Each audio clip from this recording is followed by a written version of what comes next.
let's have a look at the defaults. We have already set up the chart of accounts. Now it's time to look at the default section. The first combo box you see here is the currency. If you're in Tanzania, normally you would select here T-shilling. If you would be in any other country, you could select other currencies. If you are having a TIN number, you would enter here your TIN number, which is normally a 9-digit number. If you're not VAT registered, you simply deselect VAT registered. If you are VAT registered, then you check the box. You would then enter here your VAT registration. Price fixing is a system-wide feature that ensures that whatever pricing you have set in the item card, regardless of which user you are or what item settings are there, the price can never be changed in any circumstance. So this is the most severe level of price fixing. Price fixing we also have on user level, e.g. some users can change the price and some users cannot. And we have it also on the item itself.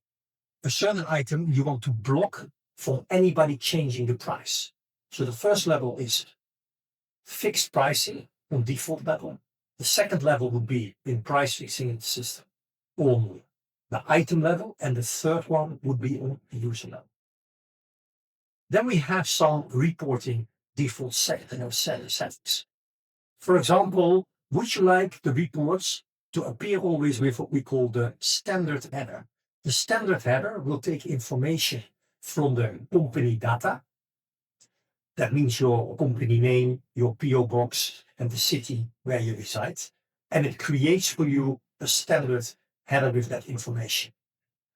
If you would use, when you print reports, headed paper, like letterhead paper, then we will allow an open blank space in the top of the page. The third option is company logo. We allow Vision to use imported logos, graphics.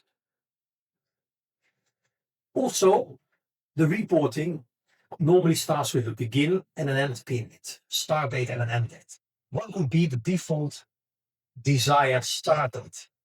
Now, if you're in 2026, that might be the 1st of January. But if you would like to start, for example, every month with the first day of the month, then you could change here the default to February, March, April, etc. Multi-site settings is only when you have multi-branching in Vision. This will be further explained in the multi-branching videos. Furthermore, on the General tab, we have the attachments. Vision allows upload of documents with transactions. So, for example, if you have made an invoice, you could attach to that invoice a PDF document or Word document or Excel document. There are different options to store the documents. Either it stores it in the database or it stores it on a hard drive or any other shared media. The path, the folder to that specific place where you store these attachments, you're able to select it here. So, for example, on this PC, in the backup folder. By clicking now Save and Close, the defaults will be saved.